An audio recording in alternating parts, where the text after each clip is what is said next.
Thomas, those guys. All right.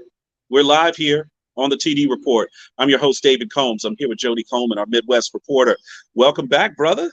Hey, man, I had an explosive time at the Hall of Fame, man. It was just once again that was my second opportunity to go, man, and Mm-hmm. it was more memorable this time than it was the first time. I mean, it was so many connections, and being in places with your idols is just, I mean, so real, man. You still never get used to that.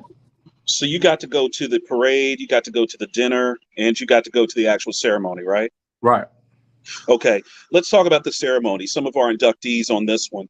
Uh, Look, I got to give my boy Rondé Barber from University of Virginia a shout out. Rondé Barber had an outstanding career. Playing in college, obviously playing with twin brother Tiki at UVA. Was one of our best defensive backs we ever had there. Played on a really good defensive backfield in college, and then went to the pros, and then ended up getting put in a situation where he played in the exact proper defense for him and put together some pretty amazing statistics. You saw Rondé's speech. What did you think? What I took away from Rondé's speech was something that I've been preaching. So he just put the explanation point on what I've been saying. There's no such thing as a system player. I mean, because if it's a system player, you can plug and place anybody, but you Mhm. have to put him in there. He was speaking on playing on a great defense with Warren Sapp and Derek Brooks and John Lynch, and he got overlooked because those three guys got in to the Hall of Fame. Not to mention Simeon Rice, who is not a Hall of Famer, may one day be a Hall of Famer. I'm not sure. Mhm. Those guys get all the accolades. So what I took from Barber, who being an undersized guy, he's not a very big guy, No, not and at all. and had a twin brother that was the running back. Running back positions in college are more glamorous than it is than it is in any other position in the defensive back. So what I took away from there is that we got to quit saying that players are only good because of the systems that they're in. Right. We have to. I mean, because that's what GMs are paid and coaches are paid to do, is to put people in the right position to be successful. And why are we making it where those guys are in places to be successful but being penalized? And I like what Rondé said. He said to this day, I still don't know what a situational player is. I like that about his speech, and that's what I took the most away from it, because young kids watching need to understand that to quit letting people make you feel like you're not great because you're under a great coach or you got great teammates. That is what a coach and an organization is supposed to do. So that's what I took away from Rondé's speech when I saw it. I think what I liked about Rondé, when you break him down by the numbers, and a lot of guys are numbers guys, they compile numbers. But then you get a guy like Rondé Barber who did so many different things on the football field from his position. I know a lot of people look at somebody that plays a field corner or a slot corner type of position, and they make it feel like, oh, you're just a nickel corner, or you're just this, or you're just that. That guy put up a lot of stats on a defense with a lot of guys that could play. You see what I'm saying? It was interesting that Tampa defense, that Tampa 2, was so strong up the middle, right? You had Warren Sapp, he had Brooks. He was running that, he's running, running with tight ends. You couldn't make that play. You had John Lynch over the top.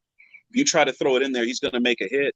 But then you had a guy like Rondé Barber that had just a penchant for making plays, picking off passes, deflecting passes, getting sacks, fumble recoveries. I mean, he did pretty much everything you could ask of a football player.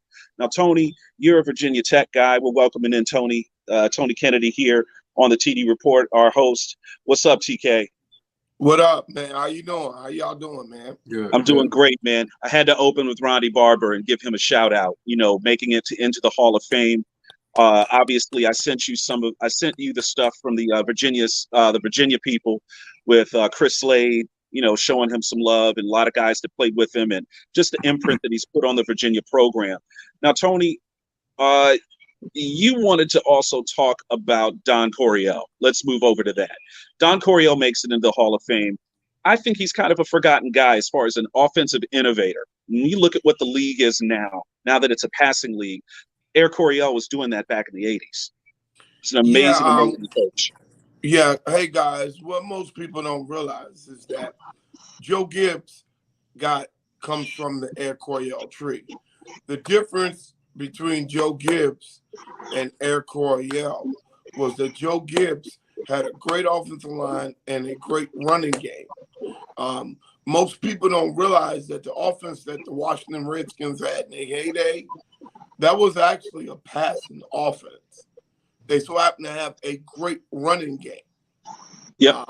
And so I think that what Coach Gibbs did was understood that in order to win and win at that level, coming in against when Philly was really good and the Giants were getting good and Dallas had always been good, that he had to have an offense to put up some points against the the Big Blue Wrecking Crew, Yep. the Doomsday Defense. Yep. Gangrene. Gangrene. Philadelphia Gangrene. Gangrene. When you think about it, and you understand that what Gibbs did with Air Coryell, by winning with 3 different quarterbacks in that era, what we saw the other day is that the entire division, almost at one time, all had Hall of Fame coaches. Think about this, Tony. Air Coryell had to do that in the era that was basically pre-5-yard chuck rule. You could chuck a wide receiver all the way down the field back then. Yep. Pass interference wasn't the same pass interference rule that it was, say, in the 90s or even the 2000s. And even now that they've tried to, now they've got offensive pass interference. There's no such thing as that back then. You could make plays on a wide receiver back then where you could hit him. You could hit a wide receiver in the head. You could, there was no such thing as a defenseless wide receiver or a defenseless receiver. And Air Coryell was putting up numbers, okay? It was amazing to see those guys. I was glad to see Don Coryell make it in. He's been great for the game. Since we're talking about passing offense, let's talk about Darrelle Revis, man. Revis Island. Darrelle Revis goes into the Hall of Fame just literally on a magic carpet. I mean, he has probably one of the highest profiles of a defensive back as a corner that we might ever see again. I know we've talked a lot about Champ Bailey being the last shutdown corner. I think Darrelle Revis might have been that guy. What do y'all think? Well, if I may, I was able to have the pleasure to meet him. And I saw the picture. That was a great picture, David. That was a great pick. It was crazy because he had took my cornerback list I took from TikTok and put it on his IG. So I actually showed him. He remembered. He was like, "Oh, I remember that."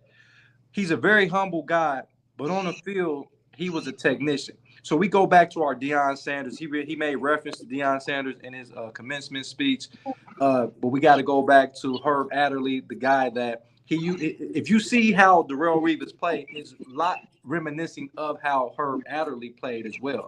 The first shutdown corner. So we got to give shout out to the guy. Mel Renfro was another guy that, if you look at Darrelle Revis' game, is similar to. And he was able to dictate where the receiver was going to go on the field. He was able to make a play on the ball, and it didn't matter the size. He went against Calvin Johnson and held him to 13 yards receiving. So when you hold a guy like Calvin Johnson, who was about 6'5", what is he, about 215 pounds, and you did it alone without a lot of safety help over the top, Darrelle Revis, to me, is a top 3 corners. The only person I got ahead of him is Rod Woodson and Deion Sanders. And then I do believe that Darrelle Revis is the best cover corner that we ever seen. I think he's the best pure corner, is what you're saying. No, I'm saying cover. I ain't gonna say pure. Cover. I think Rod Woodson was the best pure corner because Rod Woodson can tackle, he can turn the ball over, he can get sacks. I sell Darrelle Revis as far as he was the one that was able to be the cover corner. I think he's the best that did it, right along with Herb Adderley. Okay, I can dig it. Hey, guys, talk to me about who else went in. Let's go at lightning round. I know you guys took a lot of pictures with a lot of the guys who were out there, but as far as who went in, Tony, who else went in that you found of note? Maybe somebody historically that might have been overlooked. He got that look on his face. Here it comes. I know it got to be a Cowboy. What you got, Tony? Go for it. Chuck Howley. So you folks know. Yes. So you don't. You have to understand. Chuck Howley from the Mountaineers, University of West Virginia, he was the first defensive MVP. But I had to correct the lady who allowed them to come into the dinner. She did not mention that he is the only MVP from a losing team. From a losing team. Right. So that was, and my other one was DeMarcus Ware because it's another Cowboy. And Wait a minute. so- Hold on. It's bias. This is a Cowboy bias. Hold on, Tony. But We need to talk about that national anthem, bruh. We need to talk about that. That was terrible. Football player. He was a football player, not a singer. He's a football player. That's what I'll say of him. You know what? That's good. That's a good call, Jody. You know what I'll say about DeMarcus Ware as a football player? He's a heck of a football player. He ain't no singer. Hey, but while we, Dave, while we going on with biases, you know I gotta go. We gotta talk Joe Thomas. Shout out to Joe Thomas. One of the true gentlemen in football, and worked hard and they never treated him right in Cleveland, man. He never got the love he deserved. He was a great player. He got the love. It's just he didn't play on winning teams. And what I love about Joe Thomas so much is, first of all, he played the most snaps. He had 10,368 consecutive snaps in his career. Never been done before. 2, he only won 48 games. He lost 128 games over the course of his career. So he was about 30% winning percentage in Cleveland. He stuck around. Do y'all know that he could have went to Denver when DeMarcus Ware went to Denver and won a championship with Peyton Manning because they needed a left tackle? But Joe Thomas decided to stay with Cleveland.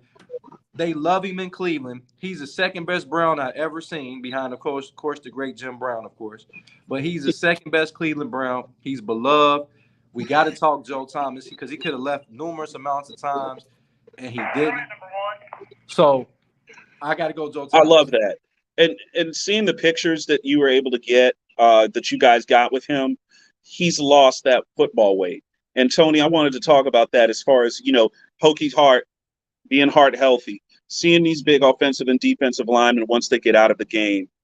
Really do appreciate the fact that a lot of them are getting themselves healthy and taking off that extra 100, 150 and getting down to a healthy weight. I think that bodes well, by the way, for the game of football, to show that these guys can play at that 290, 320 pound weight range and then get themselves down to 170, 180, 190, where they should physically be. Yeah, you're right, because that's leading into the next person, which is Klecko. Joe Klecko, what I spoke to him about when I saw him is I went back to 1982 and the big fight when they sacked the Rams quarterback and they did their little New York sack exchange, the sack dance, and they got to fighting up in New York, up in the old Shea Stadium. That was that's one of the moments in NFL that you remember. And he said, man, everybody comes and talks to them 40 years later about that play. It was just, if you didn't know, it was two ends. Klecko and Gassino, right? Gassino, Klecko, and they would meet the quarterback, and then they would do some crazy sack dance, and they got to fighting because they didn't like it because they thought they were whatever. And so it ended up, being one of the it's still, I think, the most amount of fines from one play in NFL history. I like seeing those front four, those front units, those defensive lines get their name recognition, like the old school, the Purple People Eaters, the Steel Curtain, New York Stock Exchange. What's that? Fearsome Foursome. The Fearsome Foursome. But them Purple People Eaters, those are my dudes. Fearsome Foursome was the Rams, right? And the Doomsday defense with Randy White and Harvey Martin, Ed Too Tall Jones. Steel Curtain. Mean Joe Green and his boys. What's crazy about this, guys? You guys were at the Hall of Fame. And again, TD Report here with host David Combs, Jody Coleman, and Tony Kennedy. We're talking Hall of Fame. Our podcast had guys, we had boots on the ground, folks. Our people were gone all week at the Hall of Fame game, in the rooms with the Hall of Famers. I noticed that I saw Terrell Davis out there. I saw TD, got his jacket on. I saw Drew Pearson with the jacket on. Let's see, Peyton Manning holding court. I loved it, man. That whole thing next to the Super Bowl, that Hall of Fame dinner is one of the biggest trade shows in all of sports. It's where the legacy of the NFL kind of comes together with the families and, you know, the administrators of the NFL, and they get their propers. So I love seeing those guys walk on the red carpet with their, you know, with their gold jackets on, man. And it was great to see your boy Drew Pearson. I saw you with Tony Dorsett, TK. That's one of my idols, man. I grew up on Tony Dorsett. That was my dude. That was an amazing guy, and not a big dude at all when he played pro football. He was not big. Like Pat Summerall said, he's small, but he gets big results. He gets big results. Talk to me about the dinner. Devin took a picture of the dinner that they put out for everybody. It was top shelf. That looked like a legit dinner, man. Well, they put the food out for y'all. There's two of them, and there's one that's just for the Hall of Famers, right? That Devin went to. Then there's one for all the families and everybody, other Hall of Famers. That's right before the jacket ceremony. So the NFL has, I mean, I've been going to these with this access since 2010, and they've done a good job of listening to the families and just evolving and making the stuff right. Right. Dr. Adderley, appreciate you. I think I saw a picture over there. You. And it's been my man Bronco Nagurski's grandson, his family. They didn't come. They texted me while we were there. Something happened. They couldn't make it. I mean, these people I see every year. Bronco Nagurski. Wow. Who are legacy. That's a name. That they know there's nothing but respect for what they've gone through to get there. And I always say, hey, man, it may not have been them. It's their family. Well, it's all together because those people wouldn't be there without their family. And people need to know that. And I'm glad that these guys, they get together and they're stuck together for life. It's a bond. So, you know what I love about everything that goes on that weekend is the hospitality that Canton displays to us, and then the guys, you don't run into anybody that has an ego. You know, I got to give a big apology to Emmitt Smith. That guy, I didn't think, because last year when I went, he wasn't really sociable. This year, he was extra sociable this year. I mean, he took a picture, he talked to me, and he partied, man. He really looked like he looked relaxed.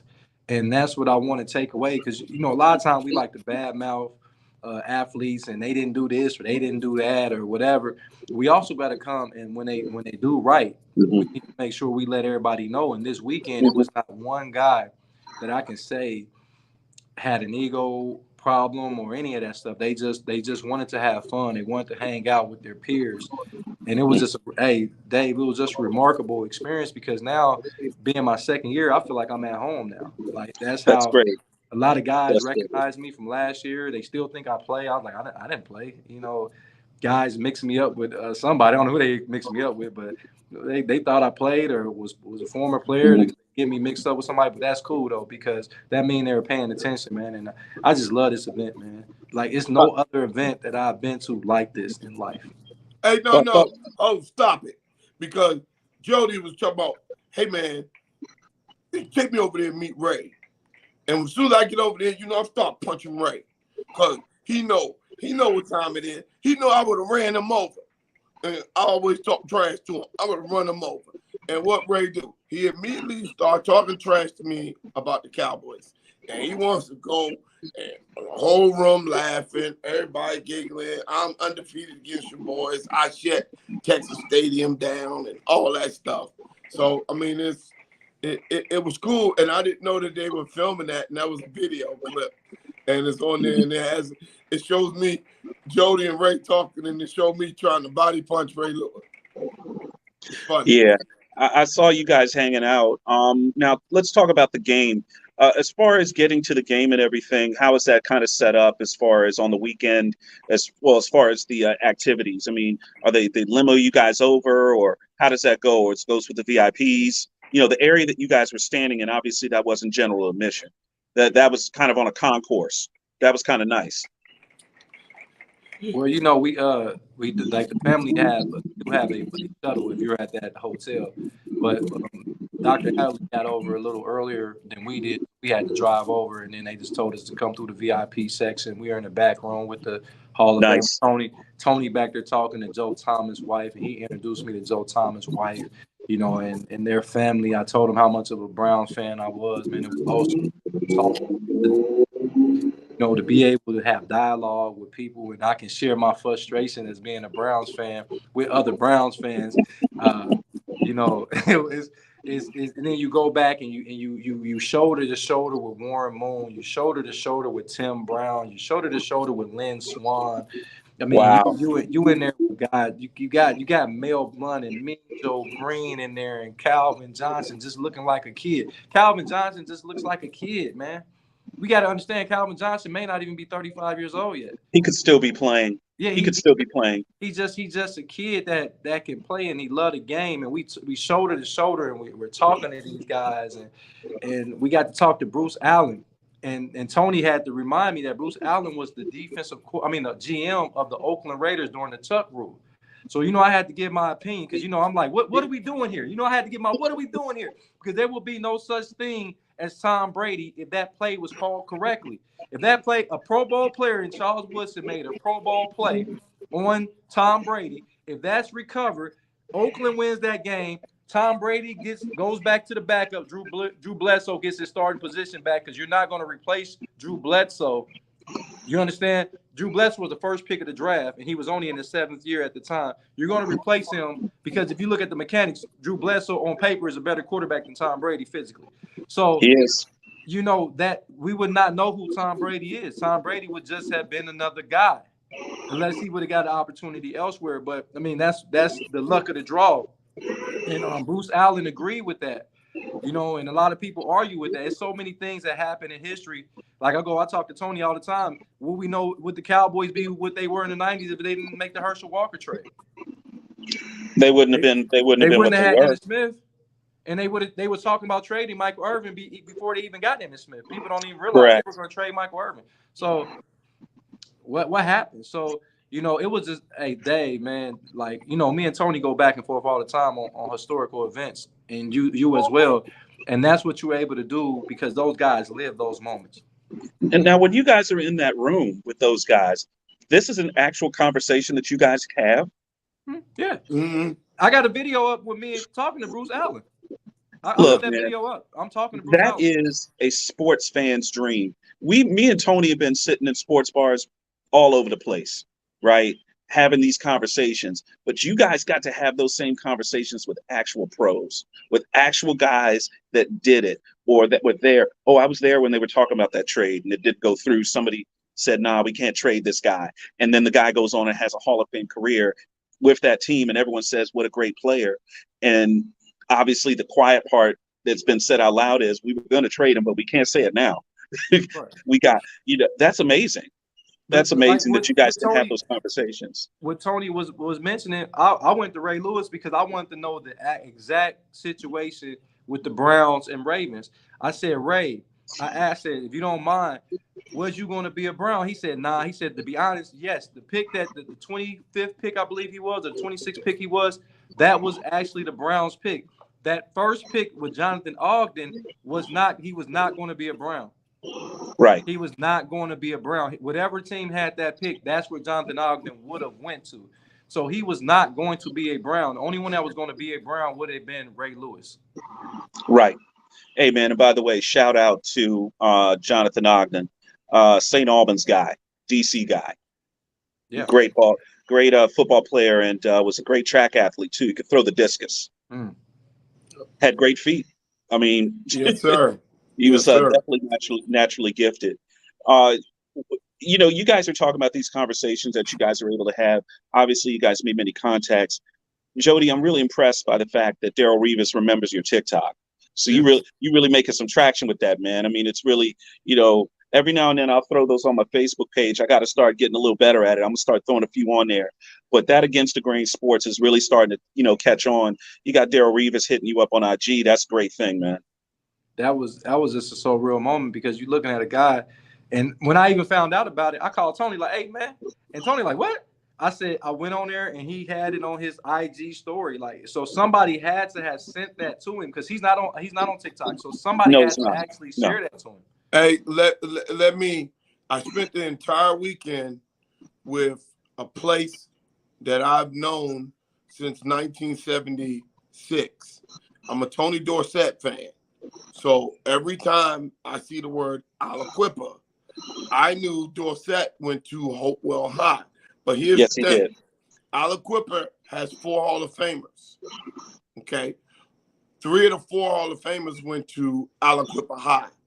The 4th Hall of Famer, Tony Dorsett, went to Hopewell, which is 100 yards inside the boundary. Okay, outside their boundary. So there's Mike Dicker, Tony Dorsett, Ty Law, Darrell Rivas. Aliquippa needs to be renamed to Aliquippa hyphenated HOF PA. That little town has 4 Hall of Famers. That's impressive. That's really impressive.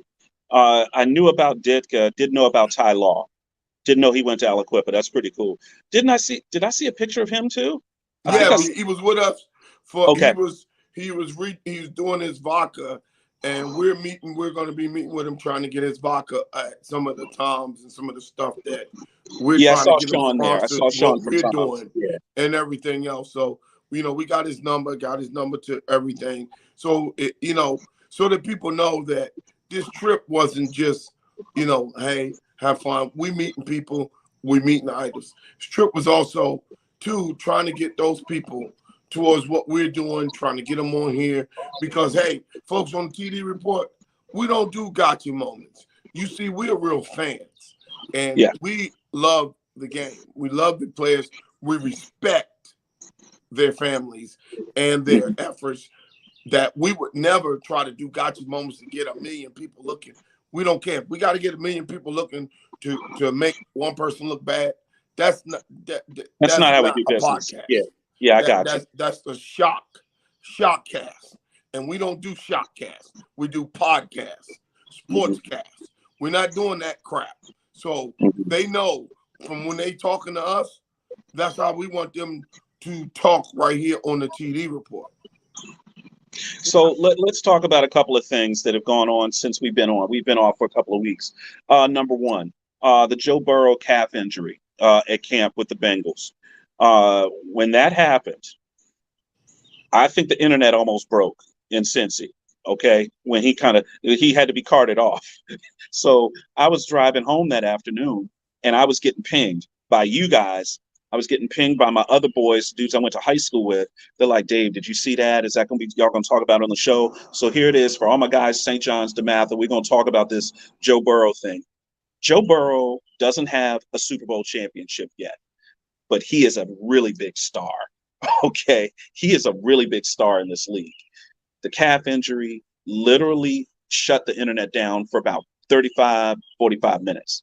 Okay, that's a big deal. That would be akin to, Pat Mahomes stubbing his toe. All right. Everyone freaking out. That's literally how important these quarterbacks are. So when someone says quarterbacks are overpaid, I say just give him more money to make sure he don't get himself hurt. So amongst us, did I not give y'all the intel straight from his dad when his dad texted me? Yes, you did. Me exactly. Said he's going to be all right. Yeah, he's going to be all right. Exactly. But those are things we didn't go share that with everyone else. But we've had Mr. Burrow on the show, and I reached out to him out of concern, literally concern for his son. Oh, sure. Whatever. And he hit me back and said, appreciate it, Tony, and everything else. See, these are the kind of things that we're trying to do on the show. so that we can have that kind of access, so that we can and see exactly care, because we're not only fans, we're also regular people too. I mean, we care about your kid. That's his child. To see if he's okay. You know what? Even as a Browns fan, I want the Bengals and Joe Burrows to be as healthy as possible when we wipe them clean. I want to make sure they got their whole roster intact, so when Cleveland come to town or when the Bengals come to Cleveland, we beat their head in like we done 9 out of the last 11 times. So I want to make sure that Joe Burrow was as healthy as possible. And with him being a rival quarterback, he's still one of my favorite quarterbacks in the game. You know what we're going to say to that, Jody? We will be watching. No. Can I say something to Jody? Now, we sitting down in the little thing at the VIP area. I'm over there talking to the Cleveland Brown fans, and we having a good time. It's about 200 of them, and I'm going back, and I'm saying, and I came up with a saying. And this is the saying that's going to take us throughout the whole year.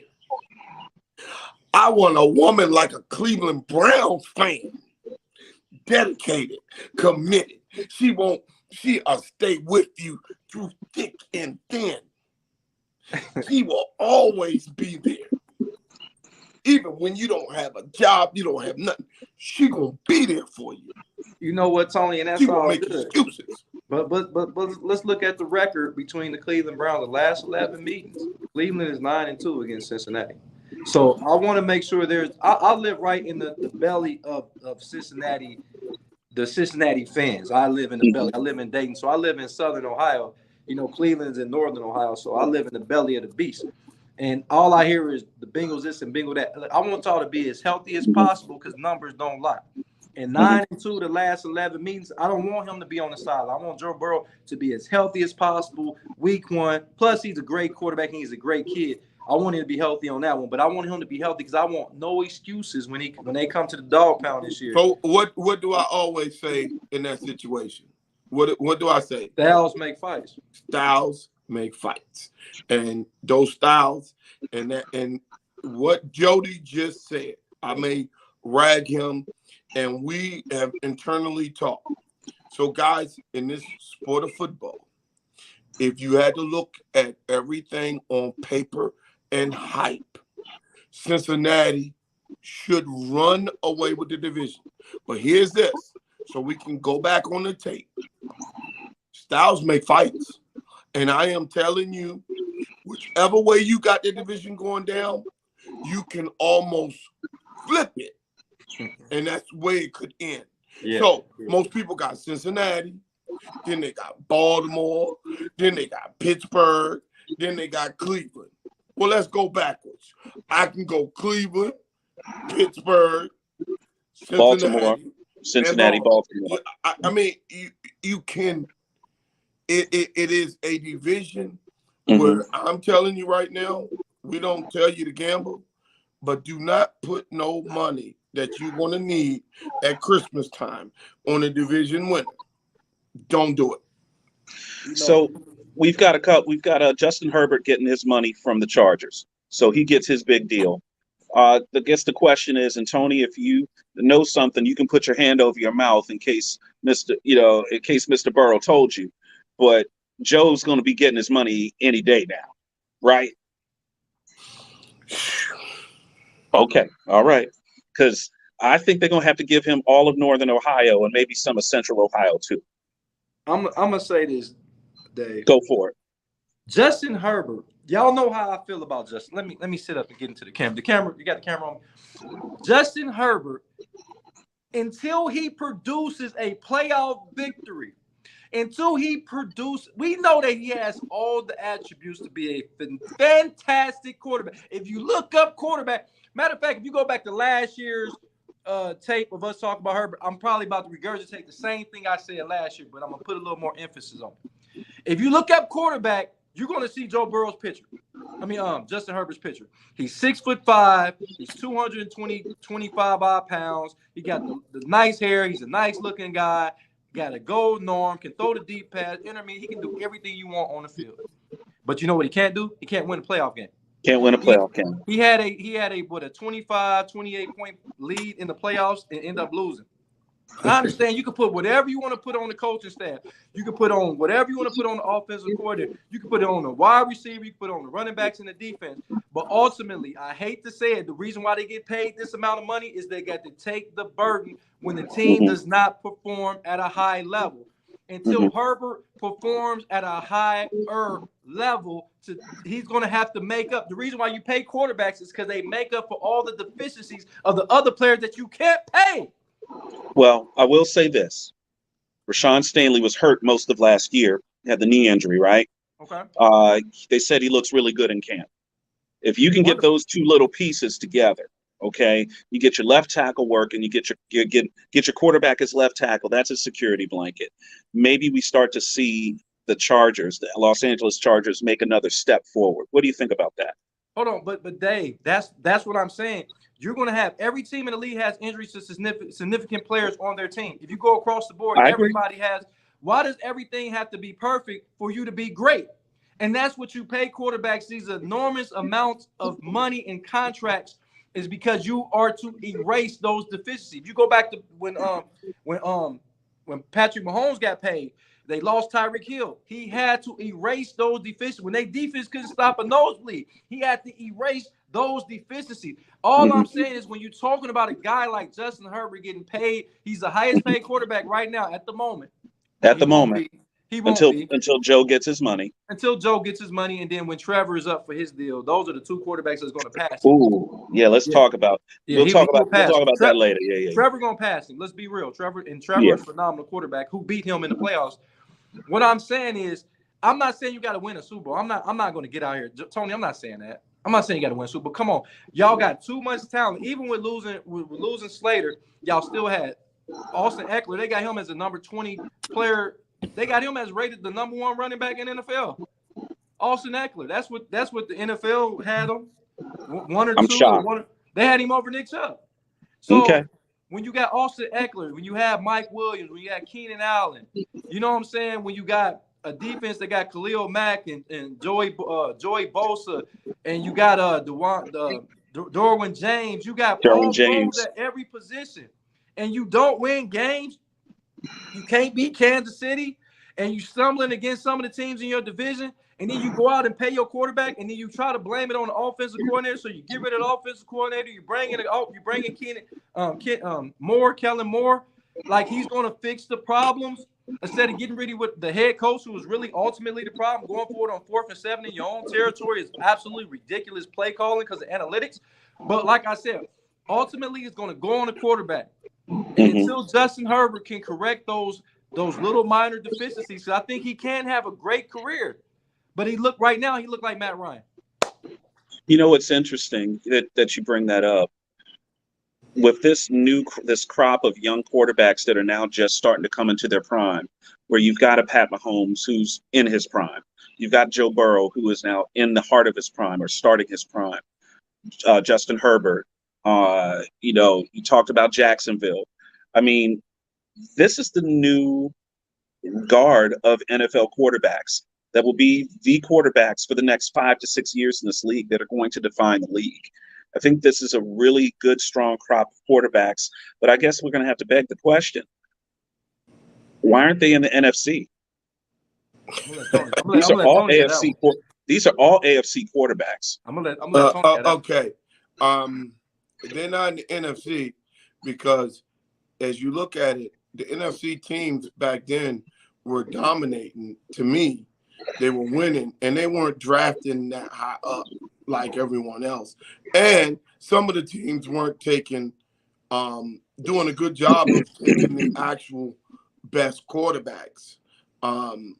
If you go back and look at where these guys were picked, I think this season in the AFC, I think it is probably the greatest season for one conference with the amount of quarterbacks that you do have. Remember, after the draft, we counted backwards, and I said the worst quarterback in the AFC so happens to be was he the first or the second pick for the Texans?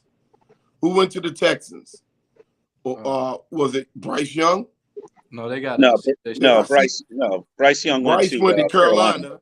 Yes. Houston Stroud. went to shit. CJ Stroud went to Houston. Yeah, so CJ That's your worst Stroud is quarterback. probably the worst.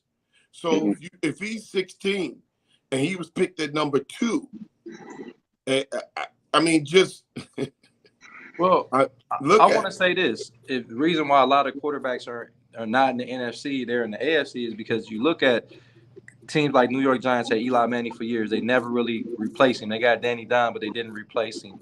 You had Philly has a good one. Dallas has a good one. The Skins have yet to find a quarterback probably since RG3 had his phenomenal rookies Joe campaign. Theismann. Well, RG3 he got hurt, so I'm gonna say they made it. RG3. Since RG3, they haven't really had anybody. He Kirk was about to Cousins. change. He was about to change the dynamics of the NFL. If he does. They had Kirk Cousins. Well, what's going to happen is it's NFL's a copycat league. You know, at some point, these NFC teams are going to have to start doing what the AFC teams have done. But You think about draft, you stockpile your quarterbacks, and you pay them. You pay the But think guys about that are. What's that? Think about it. Drew Brees, they haven't really replaced him in New Orleans. They have Aaron Rodgers just left. They haven't, replaced they haven't replaced Tom Brady leaving Tampa Bay, so it's a lot What's of going to happen to Jimmy G? Yeah, it just they just didn't really replace guys, you know what I'm saying? And the AFC did a better at replacing the quarterbacks that they had rather than the NFC. So now you're seeing, because guys that probably won't play after this year is like a Matthew Stafford may not play football after this year. He suffered a significant amount of concussions. He already won the Super Bowl. He played in the league a long time. The offensive line is not great, so he's going to take a pounding.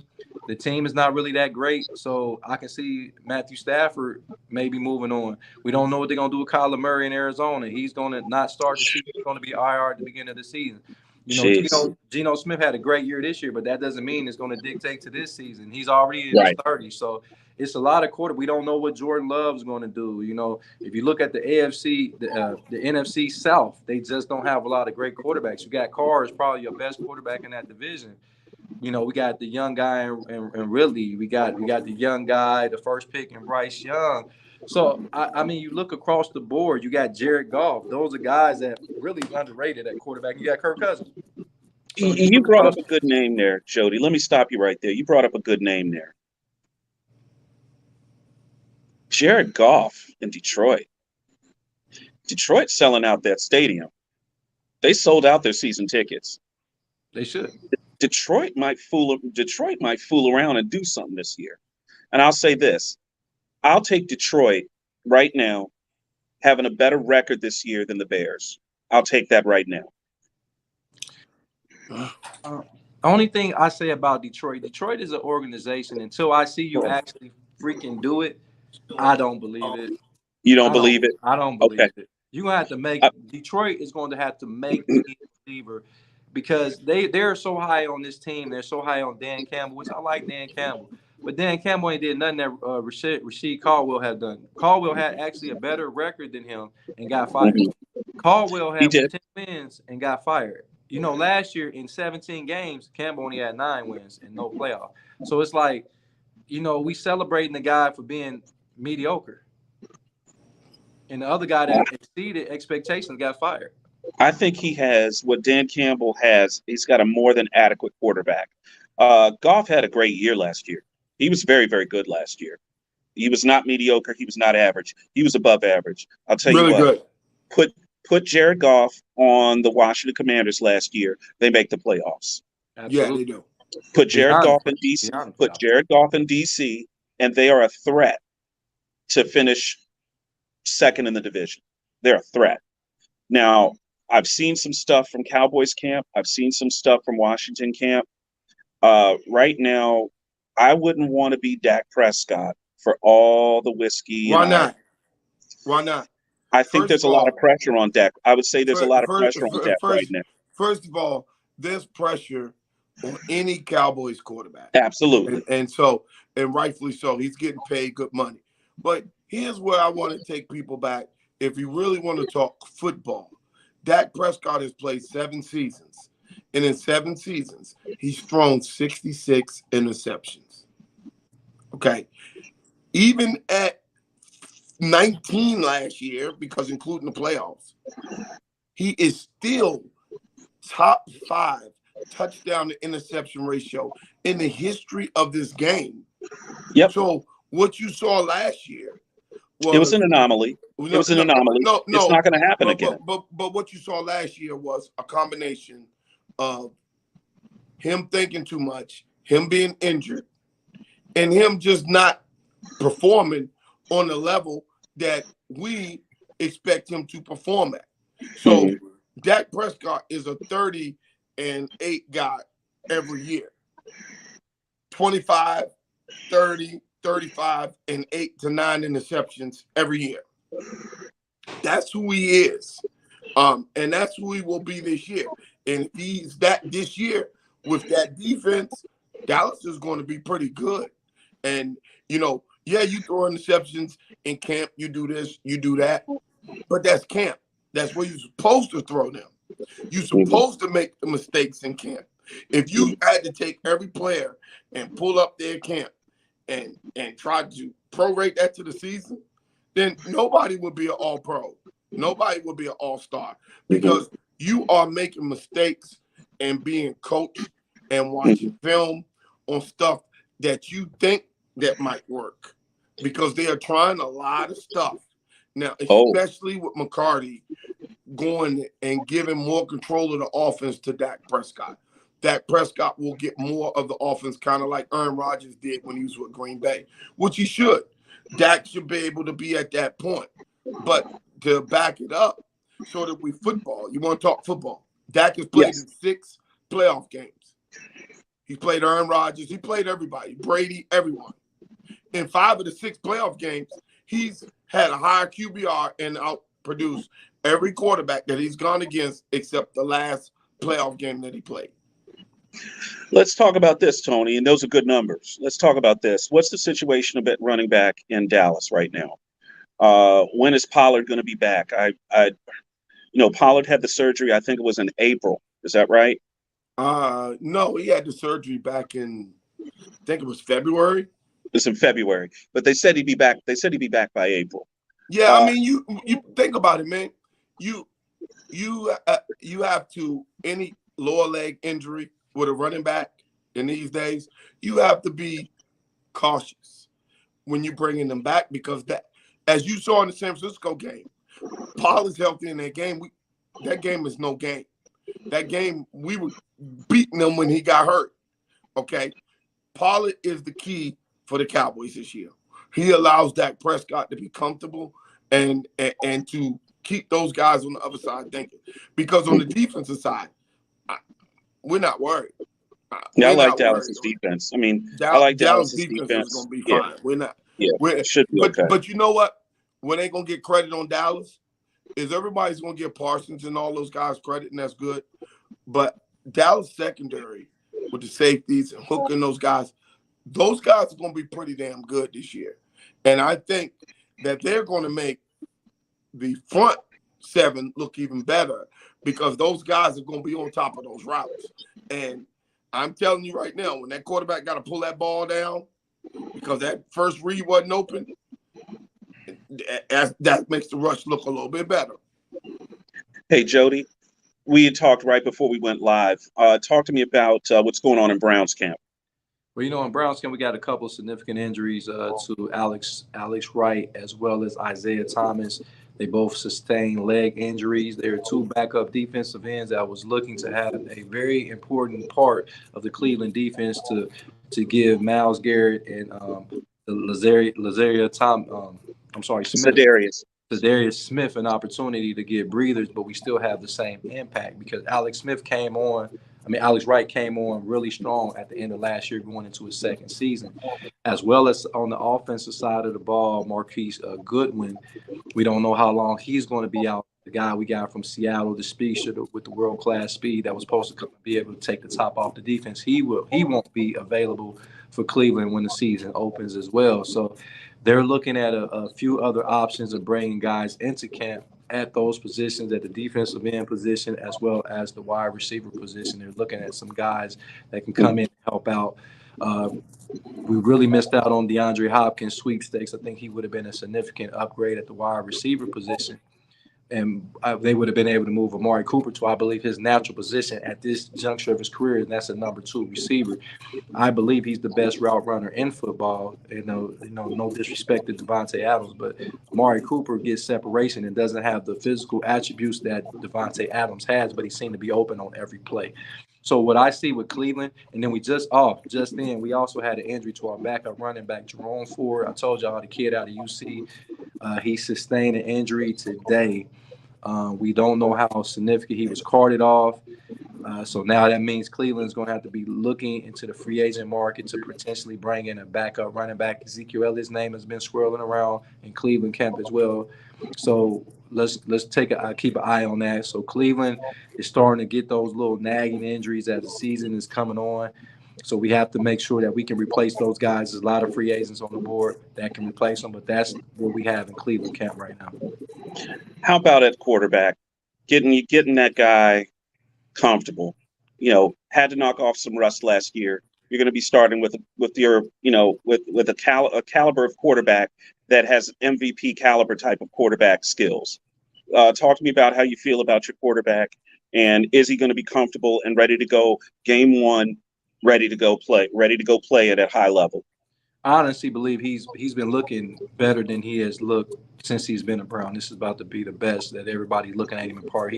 He has he's developed an extremely unique relationship with Elijah Moore, the slot receiver that we got from the Jets. He's really looking at him as being one of his focal points of the offense, as well as, they said Darius People-Jones, some of Darius People-Jones have created a relationship on the outside.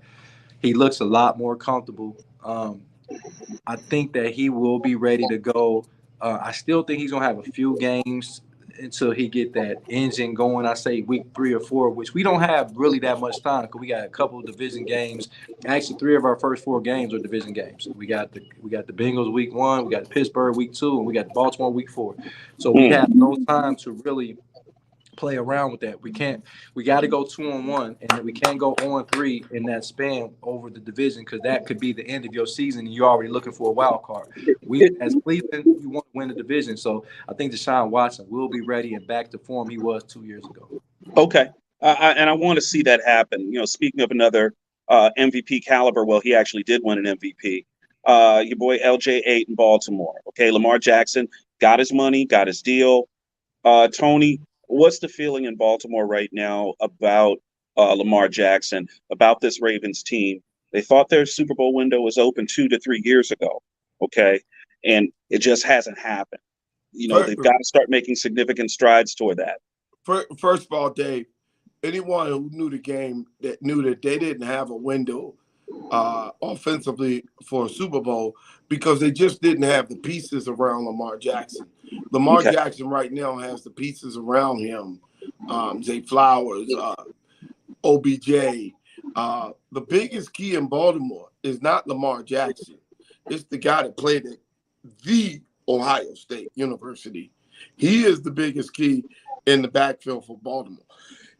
If my man is not ready to rumble and run that ball, Baltimore will be right where they were last year. Remember, Baltimore played great defense. They really don't turn it over that much, and they just a sound team. Now, I want to make sure, guys, we a month from tonight, the NFL season starts. Okay, now every year Hall of Fame, I always pick my Super Bowl. I always pick it early. And this year, y'all gonna have to let me go a little bit, because I'm gonna pick the AFC Championship, and then I'm gonna pick the NFC Championship. On the AFC Championship side, and I really feel this, I think it's going to be what no one else will pick. I think it will be Miami versus Cleveland in the AFC Championship game. Ooh. On the NFC Championship game, I'm going with an underdog versus a usual pick. I am going with Seattle versus Dallas on the NFC Championship game.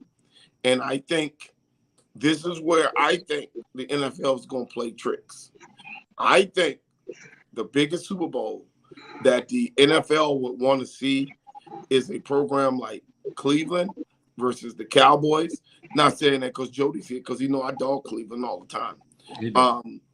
And I'm just saying that, folks. So do you know how important the Super Bowl is this year? The Super Bowl is considered the biggest game in the United States. Okay. And it's the biggest one-year game worldwide because the World Cup only every 4 years. So think about this. Cleveland Browns have never made the Super Bowl.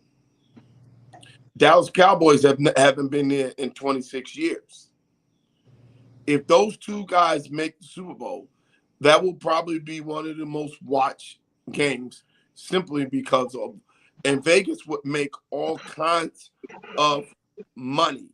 I mean, Vegas would make all kinds of money on a matchup like Cleveland versus Dallas. Now, I would say Cleveland versus Detroit, but I don't want to tune out the rest of the world. You always got to have a bad guy. You always got to have that villain. That villain has to be someone like Dallas. Now, everybody's going to say, well, they may not make it. But to me, there's a 3-team race in the NFC, okay? There's Dallas, there's Philly, and then there's the 49ers. Yeah. And outside of that, you cannot put a whole bunch of it. Now, I see Seattle because Seattle's running game and because of the development of Geno Smith. And like you said earlier on the show, we don't know with Geno Smith what is going to happen. Do we think he's going to have a year like – but if he had a year like last year with that running attack, that running back room they got, hell, Seattle may be the team in the Super Bowl over Dallas. So, I mean, looking at that, I'm looking at that because each team that I mentioned, they all had a good running back room or a lead back who I think that could lead them to what it – outside of Miami. Now, that may be the reason that you guys could beat them because I don't think their running backs collectively is better than Chubb in the playoffs because the playoffs is a smaller, it's more concentrated. So that 3rd and 2, can they get a 3rd and 2 without throwing the ball? You know what I mean? Can they get a 3rd and 2 without throwing the ball? We just don't know. We know Cleveland can. We know Dallas with Pollard can. Yeah. We know that room in Seattle with all those damn running backs, they probably can. So I think that is what's going to come down. And you won't hear people say this. Am I a little biased? You damn right I'm a little biased on this. But it's not a whole bunch of teams. If I was in the AFC, hell, I wouldn't be picking Dallas because there's about 4 or 5 teams I think in the AFC who was better than them. There are not 4 or 5 teams in the NFC that's better than Dallas right now. Because if you think about it, it's really just 2 divisions. If you look at the NFC West and the NFC East, because if you look at the NFC South, you're looking at the best team as potentially being the New Orleans Saints with a new quarterback. And we don't know if Michael Thomas is going to be back healthy. They didn't bring back Jarvis Landry. We don't know how they're going to be defensively, getting a little long in the tooth with Cam Jordan and Demario Davis in the middle. You know, these guys are getting a year older. Lattimore, is he still the same corner? We'll see this season. So we don't know, and then we don't know if the Honey Badger does he still got a little bit left in the tank. But they are potentially the best team in the NFC South, and then you got Tampa. We don't even know who's going to play quarterback for Tampa. They got all those weapons and no quarterback. Is it going to be Baker? It's going to be Kyle Trask. Both of those guys, I don't trust either one of them. Then you go to Carolina, who could be a dark horse. You know, they got the young guy in Bryce Young, and they went and brought Adam Thielen over to be a safety blanket for him. But is that going to be enough in Carolina? And then last but not least, you got the Atlanta Falcons, who have made a lot of significant upgrades on the defense side of the ball. But Okudah that they brought over from Detroit is injured, so we don't know how long. He got carted off just a few days ago in training camp. They went and brought in the veteran Calais Campbell, who has everywhere he's went, he has made the defense that much better. But can we trust Desmond Ridder? Are they going to have Robertson? Is Robertson going to be the new Barry Sanders? Is he going to be able to carry the load for the Atlanta Falcons? Can Kyle Pitts come back and be what we think he's going to be? Can he stay healthy back-to-back seasons? He went out the end of the season on the IR. So, and then you go to the NFC Central North. Come on, man. You got Kirk Cousins. Who trusts Kirk Cousins if it ain't a 1 o'clock game? If it ain't a 1 o'clock game, I don't trust Kirk Cousins to at no. If he got to play a Monday night game, a 4 p.m. game, or a primetime game, he has not performed well. So then we got Jordan Love, the young stud in Green Bay. We know he's gonna have growing pains. You know, in Detroit, the hype train. Sometimes the hype train, you get ran over by the own hype train. And then last night we got the Bears, who had upgraded their talent significantly, but ain't none of those teams I named a threat for the Super Bowl. So you're right. There's the Cowboys, there's the Eagles, there's the 49ers. And anybody else that's saying something, in Seattle was that outside team, but if they come up and end up being something, it's not going to be because somebody predicted they were going to be good. It's just going to be how the chips fell, because somebody has to win the game, Tony. And then you go to AFC, man. I mean, we just loaded. We got Patrick Mahomes. I think Russell Wilson has a better season. Justin Herbert has a lot to prove. You know what I'm saying? You got Cleveland, Pittsburgh, Baltimore, Cincinnati, Buffalo, Indy with the young team going to have some growing pains. Jets, Miami, the New England ain't going to lay down. The Jets ain't going to lay down. And then Tennessee ain't going to lay down. They went and got DeAndre Hopkins. I think they want to have one more hurrah for Derrick Henry before they part ways. I think if they don't have a good season, you're going to see a lot of those guys. Tannehill will no longer be the quarterback there. There'll be a change in the guard with the young guy they got from Tennessee. He'll probably change another guard at quarterback. I don't think they keep Derrick Henry. If he don't have a great season, this is Derrick Henry's last year in Tennessee, and you heard it here on the TD report. DeAndre Hopkins is 33 years old. You don't get better as you get older in the NFL. I'm sorry, unless you're a quarterback.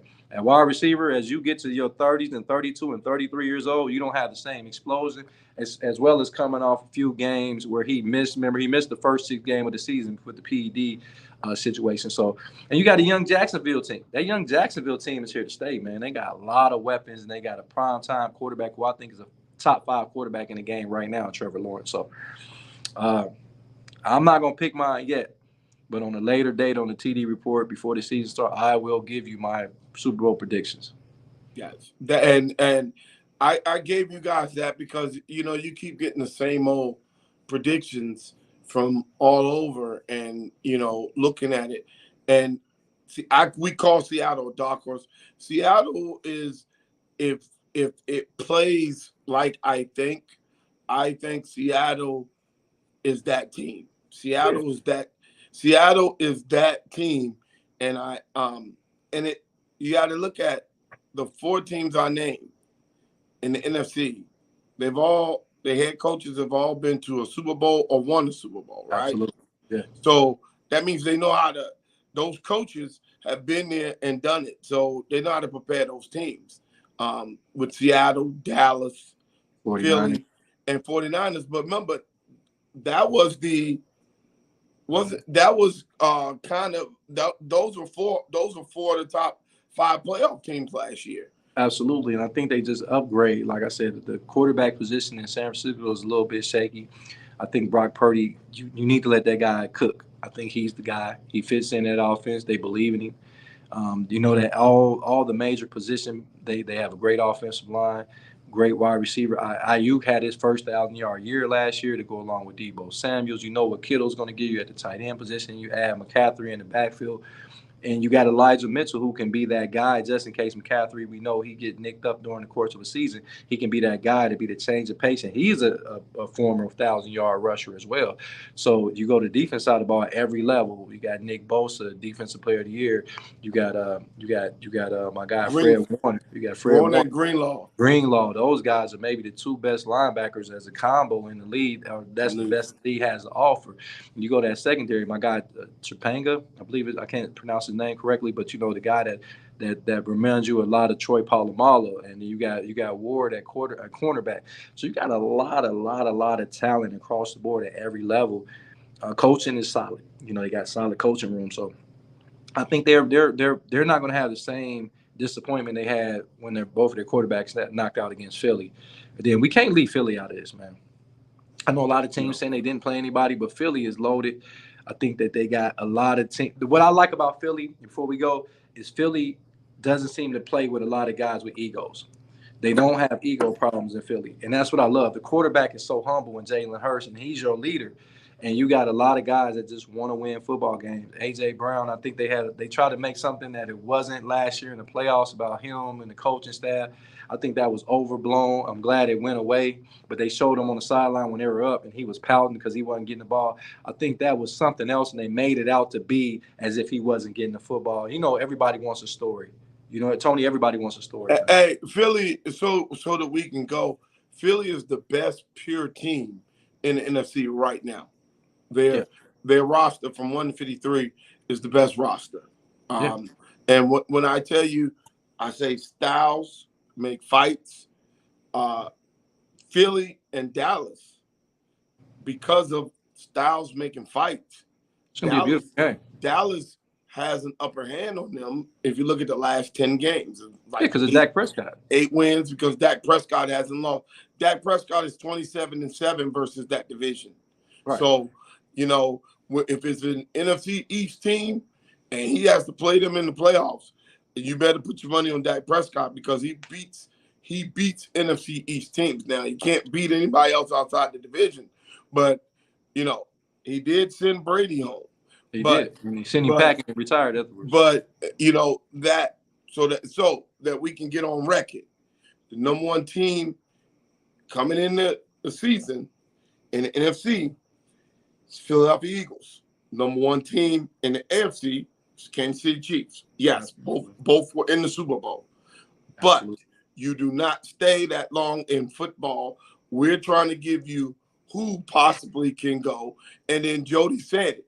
Someone that's below that, the Seattles of the world, the Giants of the world, if they got Barkley, those type teams that can come from anywhere, you know, Washington, if they can get consistent quarterback play, that puts them up there because with a quarterback, we just said, they would have gone deep in the playoffs if they had Jared Goff. So, you know, when you're looking at these teams, we don't know, but that's why we come on the show, because we come on and try kind of give you. Now, we're not going to go unrealistic and say it's going to be Carolina versus the Texans. That's not going to happen, folks. If that happens, it's going to be a lot of rich people in the city of Houston and the city of Charlotte. But the 1 and 2 have never made it to the Super Bowl the next year. Teams picking 1 and 2. I'm gonna leave you with this. This is my last final statement, and you can't say enough about Kansas City being in 5 straight AFC Championship games, 3 Super Bowls out of those 5, winning 2 of the Super Bowls in the last 5 years, going into their 6th season. You can call this a dynasty, and we know is all because of Patrick Mahomes and Andy Reid. They lost Eric Bieniemy. That's going to be a huge departure for those guys. But what I want to make mention of is they have a kid named Rashid Rice. They got this kid. He's looking phenomenal, wide receiver in camp. And that was the reason why they did not sign DeAndre Hopkins. That's how good this kid was playing. On the TD report, that's why they didn't sign Deshaun Hopkins. D-Hop, one of the best receivers in the league, because this kid has been lighting it up in training camp. And when he has a quarterback like Patrick Mahomes that keeps feeding him the ball, look for him to potentially be the rookie of the year. Rashid Rice. At wide receiver, look for him potentially be the rookie of the year in the NFL. And that's all I got for you, Tom. Ooh. Hey, Jody, it was great seeing you this weekend, brother. It's always good seeing my brother out there from the Midwest. Folks, we have a lot coming to you guys this year from the TD Report. We have been putting in work behind the scenes. We took a little break. Everybody got family. Dave has just got knocked out because of storms in the DMV area. He got knocked out. So I wanted to explain to you guys what happened to Dave. He was going to be able to host. But, guys, make sure you tune in to us this fall. Every Monday and Thursday. We will be going live from places on Thursday night. Monday night will be kind of a recap and getting you ready for the Monday night football game and trying to get you ready for the next week. And then Thursday we'll be coming live from different places all around the country. Yeah, and also, hey, check out the website, the TD Report. I got my top 100 players about to be posted. I got my top 32 defensive tackles. I already got the top 32 defensive backs, cornerbacks, safeties, running backs, quarterbacks. Go check it out. I'm about to put my top 25 NCAA football ranking, not your AP, the TD reports, top 25, and who we think are the top 25 teams in the country. So look forward to that. Go check those out. They'll be on there this week. Subscribe to the page, subscribe to the TD report in a whole, and check us out. Tell a friend about it. Tell your friend to tell a friend to tell a friend about the TD report, because we coming live this year. Hey, folks, thank you guys. Love you guys. We're a month out, and we won't stop until Valentine's Day for football. Okay, folks, that's what we do. The TD report. Love you guys, and beware. We may be coming to you from China. Never know. Ooh. I'm out of here, y'all. Peace All out. right. Peace. Later. All right, folks, make sure you tune in to the TD report. You can catch us on all the different areas, on everything from YouTube, Facebook, Instagram. Make sure you tune in to the TD report, and also go find us on the TD report at TikTok. Guys, we'll have a great year this year. Check us out, the TD report. Peace.